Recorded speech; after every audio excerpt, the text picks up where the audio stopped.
Hi, everyone. I'm Jennifer Marshall, co-founder and executive director of This Is My Brave, and I am joined today by James Boomhower.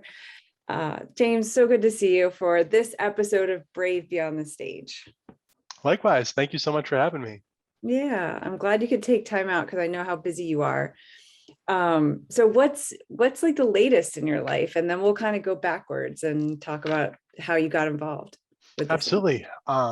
Latest and greatest, I start graduate school here in a couple weeks. I was accepted into a master's of psychology program, which will help me obtain my master's, obviously, and my licensure to become a licensed mental health counselor. That is incredible, James. I could see you in that role easily. Like I could Thank you see so much. totally doing that. So cool that, I mean, it's a long process, couple years. Yeah, it's a 2-year program, and then I'll be looking to be dual certified in a couple states. So practicum and internship will really be the grind there, but just didactic, it'll be about a 2-year program. Nice. And how are you juggling that with work? Good. I actually just resigned from a part-time job today, Okay. so I will be full-time work, full-time grad school, and that's it. I don't sit still well, so like two will be the maximum, but So looking forward to it. is it more day shifts and then evening classes or? Oh, that's a great question. It's an asynchronous program, so there's no like set time that I have to be in any of the classes. I just have set deadlines for the work I have to do.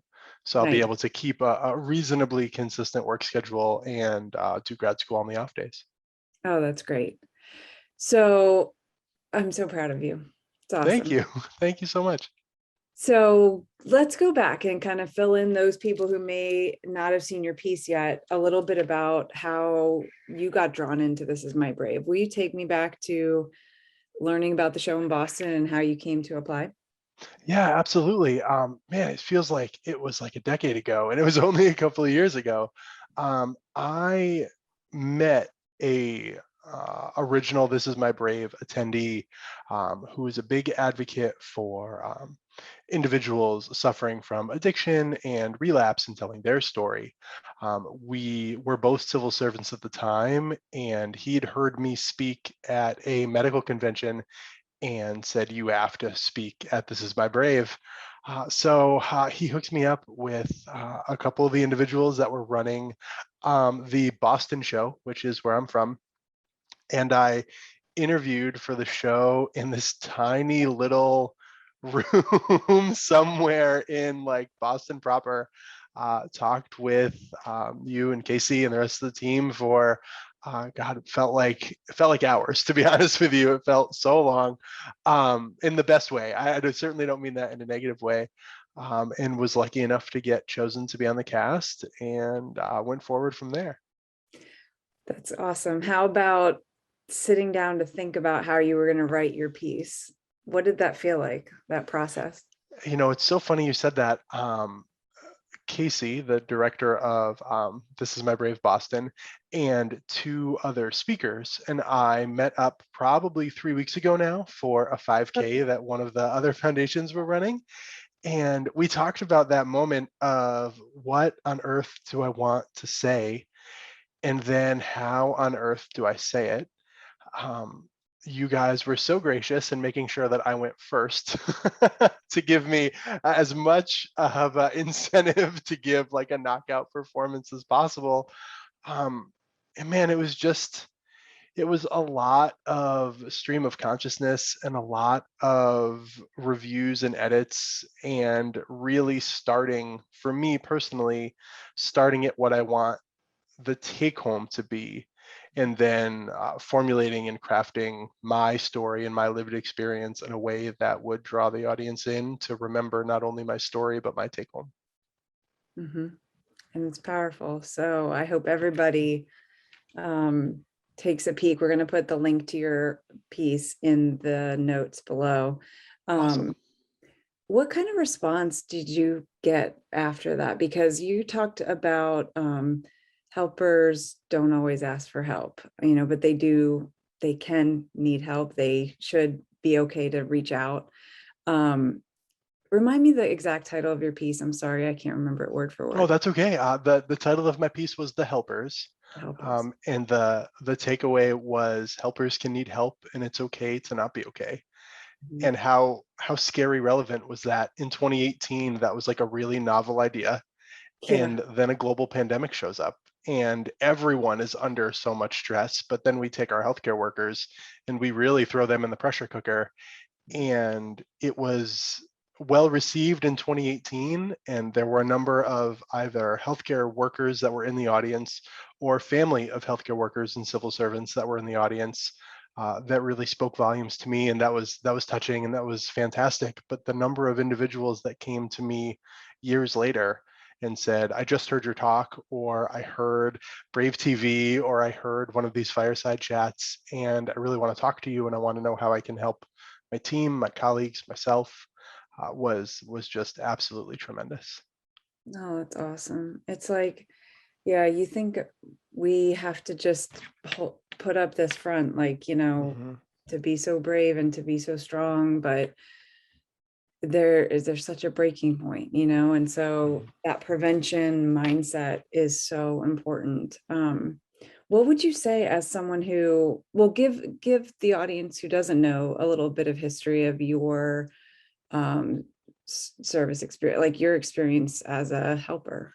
Absolutely. So, for anyone who doesn't know, my current role is a critical care transport specialist for Boston MedFlight. So, for anyone outside of the healthcare realm, I am one of the paramedics that's part of a paramedic nurse team that flies and or travels by ambulance with pilots and EMT colleagues to some of the sickest people in New England and takes them to specialty intensive care units or provides care for them directly at the scene.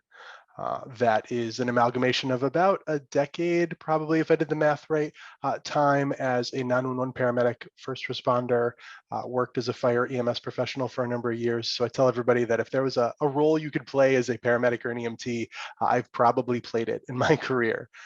So that's kind of the totality of my experience that comes up to now. And James, did you always know you wanted to get into the field of response, emergency? Yeah, medicine, absolutely. Mental health, not so much, but medicine, absolutely. I came from a pretty science-minded family.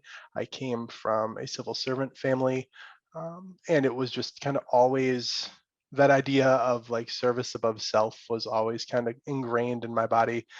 Probably not in the best way. I think now I've titrated that response a little bit. But the idea of being one of the first humans that people in need interact with was something that I really, really took a shine to. And I really liked the idea of true first response and true EMT and paramedic level care, and just the importance that that immediacy of care has in this big convoluted chain known as the American healthcare system. Yeah, it's such a critical, you know, role to play in emergencies, and traumatic events. And to see a beautiful, smile like yours and a warm smile, or, warm look, I'm sure, on your face as you're like responding, it's so reassuring. But let me ask, how, as a first responder or someone in the healthcare field, do you make sure to take time for yourself, or what other things other than take time for yourself helps prevent that burnout? Sure. I have a big social media, not a big social media following, but a modest social media following. And I always tell people that ask that high expectations and low control is the formula for burnout. And there is no truer facet than any formulation of emergency healthcare or emergency medicine. So what I really encourage individuals to do is to carve out time where they're in control and to carve out time away from work. My girlfriend and I, who are both in emergency medicine, our boots don't enter our house. and our boots being the boots that we wear when we're at work. If they do enter the house, it's to be cleaned or shined, or that's it, and then they're gone. And it is part of a very deliberate break of, I'm not a flight paramedic right now. I'm not a critical care provider right now. I'm James. I'm the boyfriend. This is my Brave advocate. I'm any of the other hats that I wear in life. And I just work really hard to remind people that the overtime doesn't need to be picked up. If it's picked up, it's on your terms. Mhm. I know that that is not true for every agency in the world. I know that some of us are mandated. I know that there's often less control than that.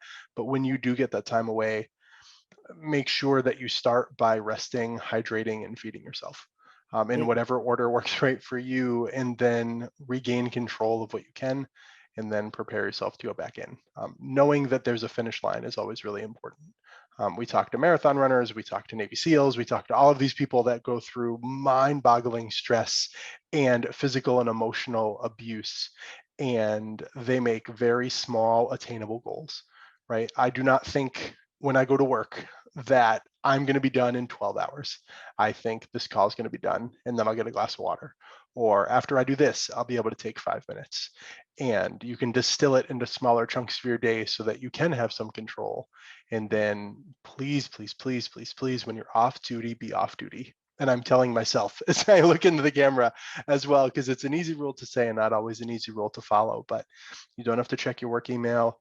You don't have to review. You don't have to study. If that calms you, that's great. But if you find that that is just more of your professional life encroaching on your personal space, um, make some intention to separate yourself. It's not a switch. You can't just turn it on and off, but really work to devote some time away from what you are doing as a profession and the work that they have you do.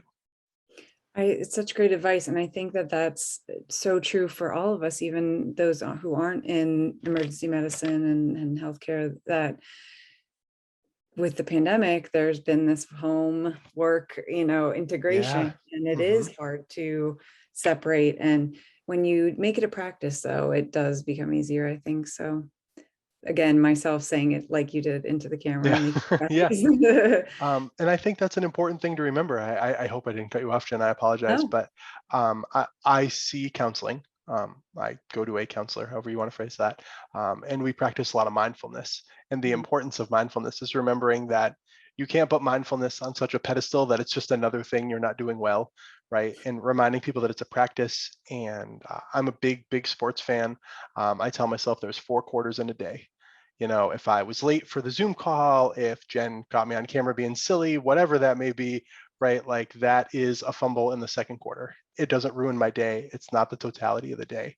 And to distill it into little blocks like that can be helpful. Maybe I had a terrible day, maybe I ate really poorly, but the fourth quarter is coming and I can get some sleep and I can do what I need to do. So tons of mental tricks and just go slow. We're asking people to make tremendous changes, be it pandemic work from home / executive director / mom life, to healthcare providers who are also now first grade teachers and trying to balance all of the things. Give yourself really small moments and allow those to build over time rather than saying, today is the day that I'm going to change my entire being and practices that I've followed for a decade in an effort to invest my mental health, because it won't be sustainable and you'll find yourself back to where you started. Yes, I agree with you completely. Like the sustainable small steps are what's important. And I think that's what we've learned as a society, to slow down a little bit, to give yourself grace. That's great advice as Mhm. well. Absolutely. It's, yeah, not the end of the world if you have an extra donut in the morning, and get back on track later and take that walk and all that kind of stuff. So it does help. So James, going back to your This Is My Brave experience, I have to ask you, what was for you the most rewarding part of the process of being a This Is My Brave storyteller? All the people I met, to be honest. I was unfamiliar with the platform. I was unfamiliar with the campaign, and I didn't really appreciate the gravity that it had. I didn't know the following I was going to be part of. I didn't understand that this program was going to make national news monthly, right? I wasn't aware of that, and not that that would have changed anything, but I was very unaware of kind of the caliber of meetups that I was having and the caliber of connections I would make. I still talk to easily 50% of the Boston crew weekly, and that's so cool, right? That's And awesome.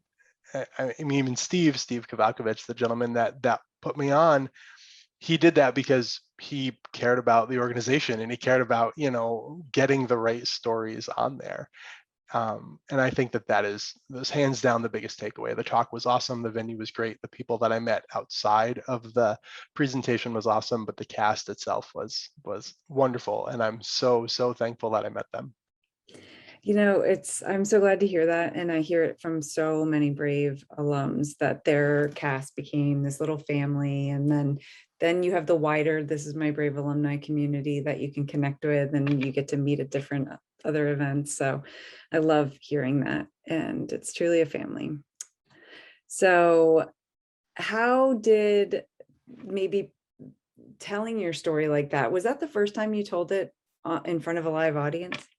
It was not. It was the first time that I told that story. But I talked about suicide awareness and mental health recognition, um, maybe honestly like 3 or 4 times before then, and certainly not to an audience of that size. Okay. And I think it was for me, much harder to share that story with, pardon the turn of phrase, but non-healthcare workers, because there was a layer of empathy in other stories that I told in discussing bad calls and discussing traumatic events, whereas I wasn't sure how this was going to be received. I didn't want to speak so much medicine that like nobody that wasn't a healthcare provider could pay attention.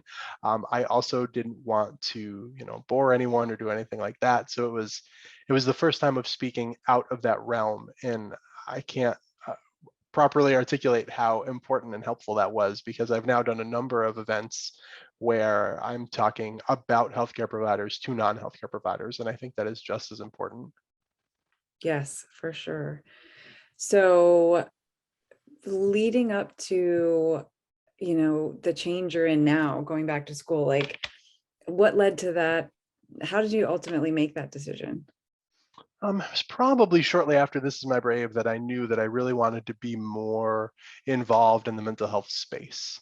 I do a tremendous amount of peer support. I run our agency's peer support team. I'm part of 2 national peer support teams. I'm part of the crisis text line, and I'm part of a national healthcare provider peer support line.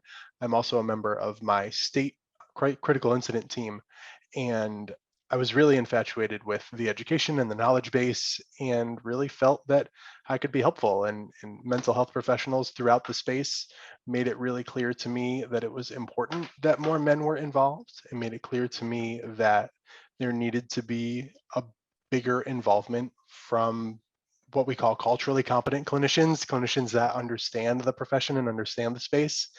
And I decided to take the leap. I thought it would be the right thing for me, and I'm very excited to give it a try, even though it's been a long time since I've been in college. Oh, that's so cool though. I feel like when I went to college, I didn't I fully appreciate it. I definitely learned a lot, but I wish I could have that opportunity to go back. Maybe someday, but so Absolutely. cool. So cool that you're doing it.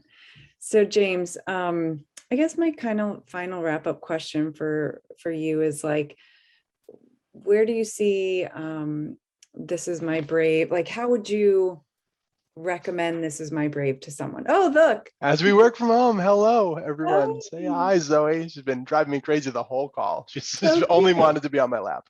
That's awesome.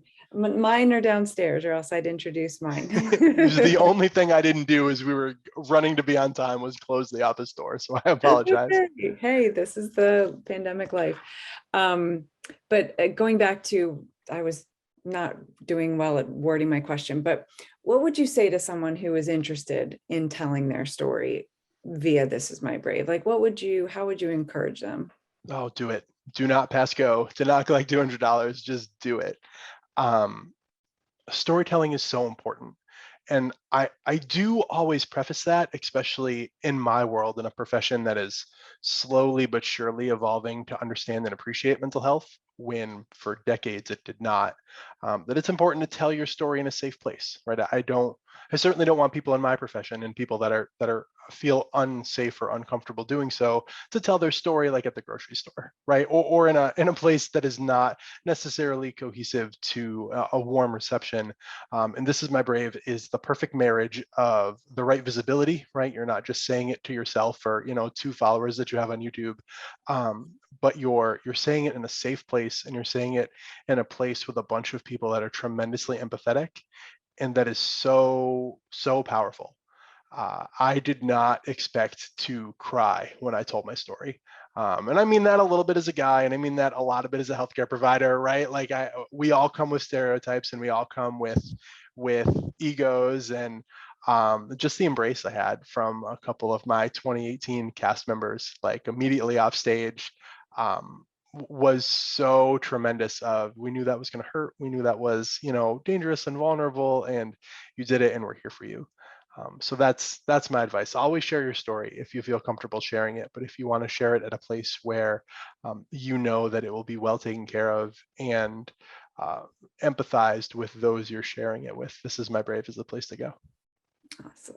Awesome to hear. And we strive, that's what we're there for, is to create that safe space. So, and our new model, which is so exciting about how producers are putting on shows, is a larger production team and built on our theory of change, of just how we've built that environment that you just described over the years. And we're training that larger production team to be sure to ensure that those criteria are there for the storytellers to go through the process and have That's the awesome. experience that you've had. So That's awesome. James, this has been great. Thank you so much for sharing your Brave experience, Brave Beyond the Stage, and so excited to hear about your future as a counselor. Thank you. Thank you. I'm very much looking forward to it. It's always lovely to be part of This Is My Brave and help in any way that I can. I know we'll keep in touch. I'll talk to you soon. Absolutely, Jen. Take care.